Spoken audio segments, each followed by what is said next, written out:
اللهم صل على سيدنا شفيعنا وسندنا مولانا محمد بارك وسلم.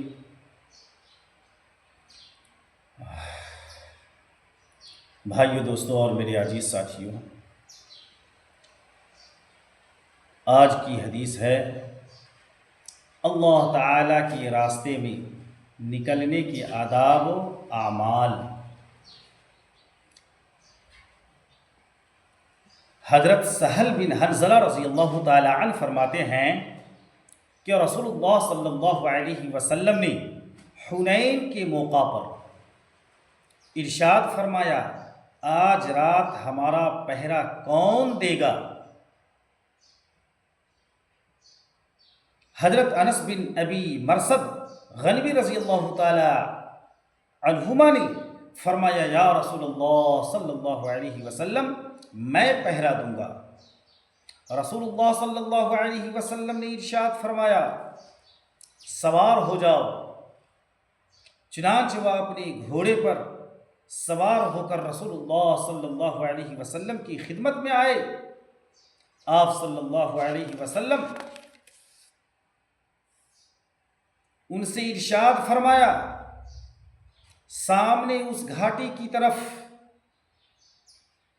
چلے جاؤ اور اس گھاٹی کی سب سے اونچی جگہ پہنچ جاؤ. وہاں پہرا دینا اور خوب چوکنا ہو کر رہنا.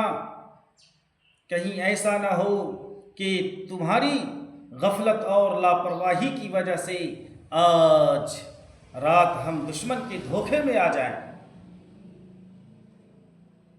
حضرت سہل رضی اللہ تعالی عنہ فرماتے ہیں کہ جب صبح ہوئی تو رسول اللہ صلی اللہ علیہ وسلم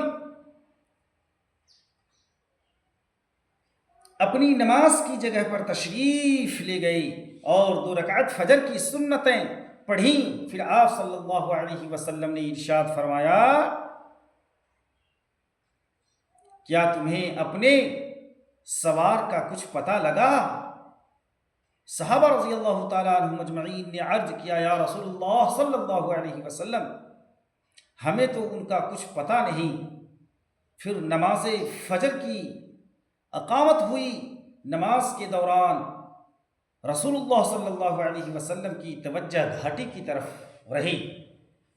جب رسول اللہ صلی اللہ علیہ وسلم نے نماز پوری فرما کر سلام پھیرا تو ارشاد فرمایا، تمہیں خوشخبری ہو، تمہارا سوار آ گیا. ہم لوگوں نے گھاٹی کی درختوں کے درمیان دیکھنا شروع کیا تو حضرت انس بن ابی مرثد آ رہے تھے. چنانچہ انہوں نے رسول اللہ صلی اللہ علیہ وسلم کی خدمت میں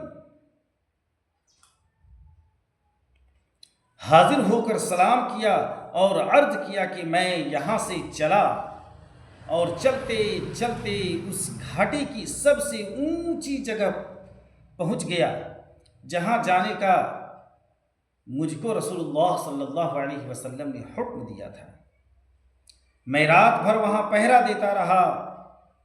جب صبح ہوئی تو میں نے دونوں گھاٹیوں پر چڑھ کر دیکھا، مجھے کوئی نظر نہ آیا. رسول اللہ صلی اللہ علیہ وسلم ان سے پوچھا، کیا تم رات کو کسی وقت اپنی سواری سے نیچے اترے؟ انہوں نے کہا، نہیں، صرف نماز پڑھنے اور قضائے حاجت کے لیے اترا تھا.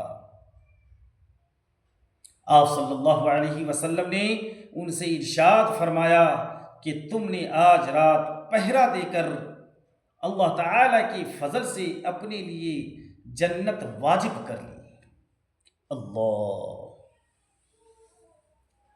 لہذا پہرا کے اس عمل کے بعد اگر تم کوئی بھی نفلی عمل نہ کرو تو تمہارا کوئی نقصان نہیں ہے.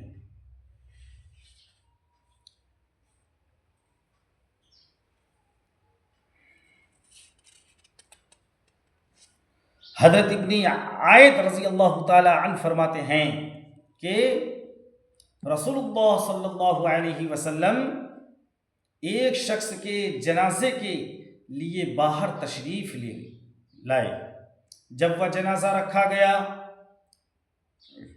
تو حضرت عمر بن خطاب رضی اللہ تعالی عنہ نے عرض کیا، یا رسول اللہ صلی اللہ علیہ وسلم، آپ اس کی نماز جنازہ نہ پڑھیں کیونکہ یہ ایک فاسق شخص ہے۔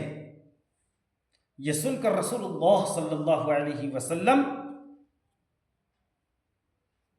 نے لوگوں کی طرف متوجہ ہو کر فرمایا، کیا تم میں سے کسی نے اس کو اسلام کا کوئی کام کرتے دیکھا ہے؟ ایک شخص نے عرض کیا، جی ہاں یا رسول اللہ صلی اللہ علیہ وسلم، انہوں نے ایک رات اللہ کے راستے میں پہرا دیا ہے۔ ایک صحابی نے کہا، کیا کہا؟ کہ اللہ کے رسول صلی اللہ علیہ وسلم انہوں نے ایک رات اللہ کے راستے میں پہرا دیا ہے، جاگا ہے، اس نے اور ساتھیوں کی حفاظت کی ہے، ان کے سامان کی حفاظت کی ہے۔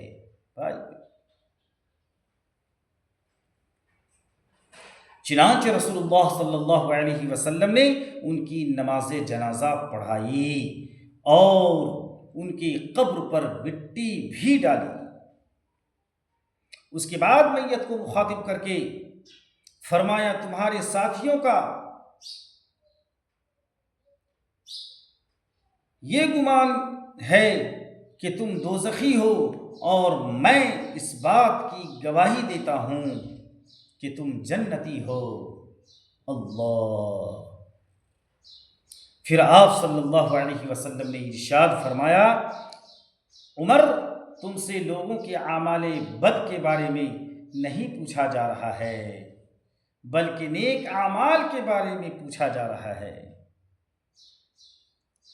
اس لیے بھائیو، دوستو اور میرے عزیز ساتھیوں، آخر میں آپ لوگوں سے یہی کہنا چاہتا ہوں کہ ہم اور آپ جو ہے دوسروں کے گناہ کی طرف جو ہے نظر اٹھا کر دیکھتے ہیں، اپنے گریبان میں منہ ڈال کر جھانکتے نہیں ہیں کہ ہم کیا ہیں۔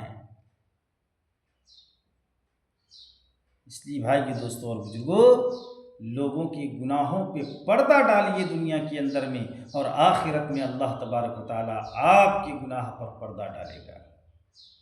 اللہ تبارک و تعالیٰ سے دعا ہے کہ اللہ تبارک و تعالیٰ ہمیں اور آپ کو ان تمام حدیثوں پر عمل کرنے کی توفیق عطا فرمائے، اور اللہ تبارک و تعالیٰ زیادہ سے زیادہ ہم لوگوں کو اپنے راستے میں نکلنے کی توفیق عطا فرمائے۔ بھائیو دوستو، آپ لوگوں سے میری یہی گزارش ہے کہ آپ ہماری اس چینل کو زیادہ سے زیادہ شیئر کریں اور لائک کریں اور سبسکرائب بھی کریں، اور کمنٹ کر کے بتائیں کہ یہ حدیث آپ کو کیسی لگی اور اس سے آپ کو کیا سیکھنے کو ملا۔ السلام علیکم ورحمۃ اللہ وبرکاتہ۔